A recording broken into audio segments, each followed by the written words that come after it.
여러분 안녕하세요. 오늘은 일본의 우남사에서 마츠오바쇼와 그의 스승 불정화상의 은거생활에 대해 소개해드리겠습니다. 자연과 일체가 되어 살아가고자 했던 불정화상의 철학과 그가 남긴 발자취를 통해 삶의 의미를 깊이 생각해보는 시간을 가져보겠습니다. 오늘 방송은 먼저 전체적인 내용을 보다 쉽게 이해하실 수 있도록 설명을 드린 다음 본문을 낭독해 드리겠습니다. 그럼 우남사로 함께 떠나보실까요?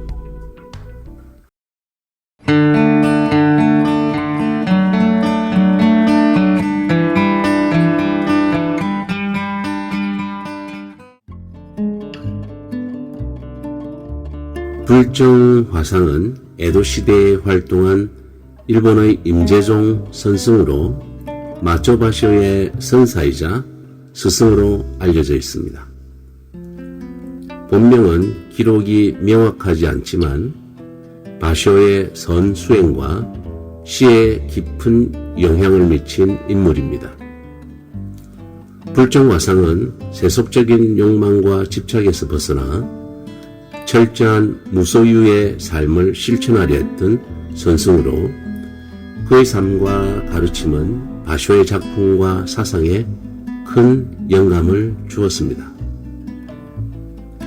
또한 불정화상은 자연과 일체가 되어 자유로운 삶을 추구하며 집조차 필요하지 않다는 마음으로 작은 초가집을 짓고 거주했습니다. 그가 은거했던 우남사 깊은 곳의 초가집은 매우 단순하고 소박했으며 이곳에서 자연과 하나가 되어 깨달음을 추구하려는 그의 의지가 잘 드러납니다. 특히 불정화상은 비만 내리지 않는다면 집조차 필요 없다고 한탄할 만큼 자연에 순응하는 삶을 원했고 인간이 가진 물질적 소유와 집착을 내려놓고자 했습니다. 그의 가르침은 물질에 대한 집착을 초월하고 자연 속에서 본성을 찾고자 하는 철학적 성찰을 바탕으로 했으며 이는 바쇼의 하이쿠에도 많은 영향을 미쳤습니다. 바쇼는 스승의 가르침을 통해 덧없음, 즉 무상의 철학을 체득하고 자연과 일체가 된 시적 표현을 실천하게 되었습니다. 따라서 불정화상은 단순한 선승 이상의 의미를 지닌 인물로 일본 문학과 선불교의 역사에서 바쇼와의 인연을 통해 그 영향력을 간접적으로 드러내고 있습니다. 불정화상의 초가집은 가로 세로 5자도 되지 않는 작은 공간이었습니다. 일본에서 사용하는 자는 약 30.3cm 정도이므로 5자라면 1.515m로 대략 성인 한 명이 누울 수 있을 정도의 크기로 볼 수 있습니다. 불정화상은 이 집조차 불필요하다고 생각할 정도로 집에 얽매이지 않는 삶을 원했으며 물질적 소유를 벗어나 자연과 하나가 되려 했습니다. 바쇼는 이 이야기를 듣고 그의 자취를 찾아 우남사로 향했습니다. 바쇼는 불정화상의 은거지를 보러 우남사를 찾았을 때 많은 젊은이들과 함께 길을 떠나게 됩니다. 그들은 도중에 웃고 떠들며 산을 올랐고 어느새 산 기슭에 도착했습니다. 우남산은 계곡을 따라 이어진 길이 멀리까지 펼쳐져 있고 소나무와 삼나무가 우거져 있어 자연의 성스러운 공간에 들어선 듯한 느낌을 주었습니다.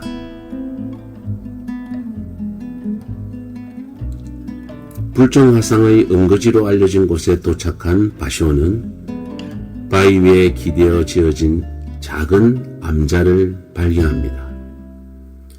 이곳은 불정화상이 인간의 소유와 집착을 초월하고자 했던 삶의 흔적이 남아있는 곳으로 세속에서 벗어나 깨달음을 추구했던 그의 철학이 담긴 장소입니다. 바쇼는 이곳에서 불정화상의 무소유 정신을 깊이 느꼈을 것입니다. 바쇼는 이 고요한 장소에서 즉흥적으로 다음과 같은 구절을 남깁니다. 먼저 원문을 읊어보겠습니다. 키츠츠키 모 이오와 야부라즈 나스코다치 키츠츠키 모 이오와 야부라즈 나스코다치. 이 구를 우리말로 옮겨보면 딱따구리도 암자를 훼손하지 않고 여름숲을 지켜주네 라는 의미로 해석해 볼 수 있는데요. 이를 한국 하이쿠로 덧짓기 작법으로 읊어보겠습니다. 딱따구리도 암자를 지켜주네 여름날 숲속. 딱따구리도 암자를 지켜주네 여름날 숲속. 이 구절은 여름 숲속의 고요한 분위기와 성스러운 암자를 지키는 자연의 힘을 상징합니다. 딱따구리조차 이 고요한 암자를 해치지 않고 지나간다는 표현을 통해 바쇼는 자연과 하나가 되고자 했던 불정화상의 뜻을 느꼈을 것입니다. 원래 키츠츠키, 즉 딱따구리는 가을을 나타내는 계절어이지만 이 하이쿠에서는 계절어 역할을 하지 않는 단순한 명사로 사용되었다고 보시면 되겠습니다.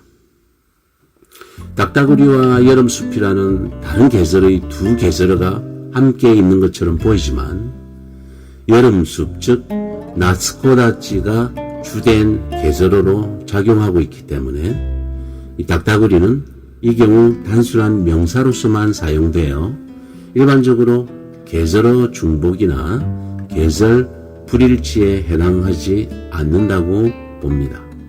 따라서 이 하이쿠에서 주 계절어는 나스코다치, 즉 여름 숲이며 딱따구리는 계절어가 아닌 배경을 보충하는 명사로 기능하고 있다고 정리하시면 되겠습니다.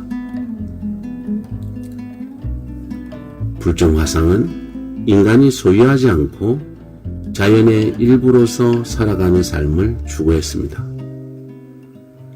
그는 집조차 필요 없다고 생각하며 인간이 자연과 다른 점, 즉 물질적 소유에 대한 집착을 한탄했습니다.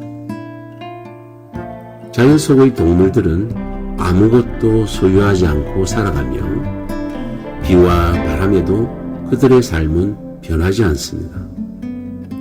그러나 인간은 작은 비 하나에도 몸을 보호하기 위해 집을 지어야 하는 존재인데 불정화상은 이를 두고 인간이 얼마나 불편한 존재인지, 진정한 무소유의 삶을 살기 어려운 존재라고 생각했던 것 같습니다.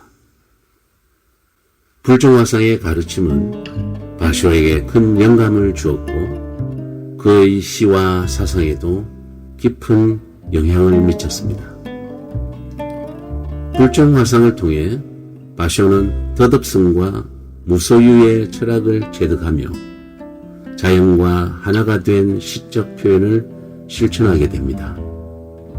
이렇듯 스승과 제자의 관계는 단순한 가르침을 넘어서서 바쇼가 자연 속에서 더 깊은 깨달음을 얻도록 하는 중요한 길이었습니다.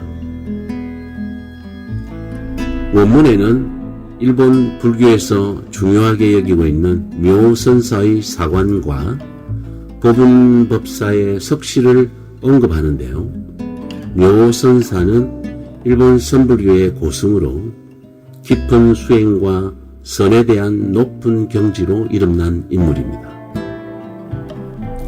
그는 좌선을 통해 수행을 쌓으며 사관, 즉 죽음을 통해 깨달음을 얻고자 하는 극한의 경지에 도달한 것으로 알려져 있습니다. 묘선사는 생의 집착을 버리고 철저히 자아를 내려놓는 수행 방식을 추구했으며 이는 제자들에게도 큰 영향을 미쳤습니다. 그의 수행 방식과 가르침은 일본 선종에서 중요하게 여겨지고 있으며 많은 선사들에게 영감을 주었습니다. 사관은 죽음을 통해 재탄생한다는 의미로 자아를 내려놓고 모든 집착과 애착에서 벗어나야 하는 수행자가 맞닥뜨리는 마지막 관문이라고 할 수 있습니다. 수행자가 자신의 자아와 집착을 모두 내려놓고 생사의 집착을 초월하여 궁극적인 깨달음을 얻기 위한 과정입니다. 이 과정은 자신의 내면 깊숙한 곳을 탐구하여 궁극적인 진리와 마주하게 되는 순간으로 여겨지며 종종 고통스럽고 험난한 과정으로 묘사됩니다. 일본 선불교에서는 이 과정이 매우 중요하게 여겨지며 스승이 제자를 시험하거나 스스로를 단련하기 위한 최종 단계로 설정되는 경우가 많습니다. 불정 화상이 사관의 경지에서 수행한 것은 그의 철저한 무소유와 무집착의 삶을 상징하며 그의 암자에서 바쇼가 이 경지의 흔적을 느꼈던 것으로 보입니다. 그리고 법운법사는 일본 선불교의 고승으로 깊은 수행을 통해 깨달음을 얻고자 했던 인물입니다. 법운법사는 특히 석실에서 응거하며 좌선 수행에 몰두한 것으로 알려져 있습니다.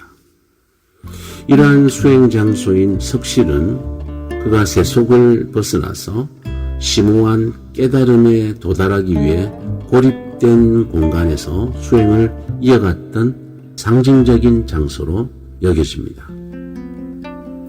법운법사의 수행 방식은 철저한 고독 속에서 자신의 내면을 탐구하는 방식이었으며 이러한 수행 태도는 후대의 많은 선생들에게 영향을 미쳤습니다.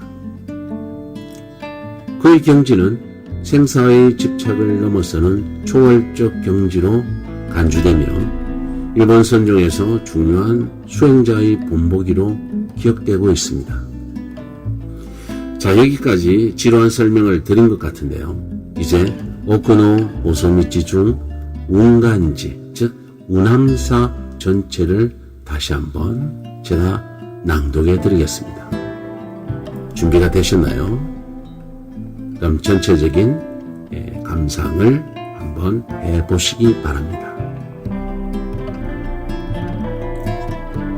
시모츠계국의 운함사 깊은 곳에 나의 선 스승인 불정 화상이 산속에 은거하던 자취가 있다. 가로 세로 5자에 미치지 않는 작은 초가집이지만 비만 내리지 않는다면 이 집조차 필요 없을 텐데 라며 집에 얽매이지 않고 살고 싶다고 하셨고 언제인가 수추로 바위 위에 글을 남기셨다고 한다. 그 자취료를 보려고 운함사로 지팡이를 짚고 향하자 그곳의 사람들은 서로 권유하여 안내에 나섰다. 젊은 사람들이 많아 가는 길 내내 즐겁게 떠들며 어느새 상기슬게 도착해 있었다. 이 산은 꽤 깊은 곳이다. 계곡을 따라 이어지는 길이 멀리까지 이어지고 소나무와 삼나무가 짙게 우거져 있었다. 이끼에서는 물이 스며나와 떨어지고 있었다. 불정화상이 응거했던 자취가 어떠한지 궁금해하며 뒷산에 올라가 보니 작은 암자가 바위 위에 기대어 지어져 있었다. 이야기로만 들었던 묘선사의 사관이나 법은법사의 석실을 보는 듯한 느낌이었다. 딱따구리도 암자를 지켜주네. 여름날 숲속. 여름 숲속에 고요한 암자가 세워져 있고 그 고요함을 깨뜨리기 싫어서인지 딱따구리도 이 암자는 건드리지 않는구나. 나는 즉흥적으로 지은 이 한 구절을 기둥에 남겼다. 오늘은 불정화상의 은거지에서 바쇼가 남긴 딱따구리의 시와 함께 인간과 자연의 조화에 대해 생각해 보았습니다. 우리가 자연 속에서 무언가를 소유하려는 마음을 내려놓고 자연의 일부로 살아가려고 할 때 비로소 진정한 평화가 찾아오는 것이 아닐까요? 오늘의 이야기가 여러분의 삶 속에 작은 깨달음이 되기를 바랍니다. 고맙습니다.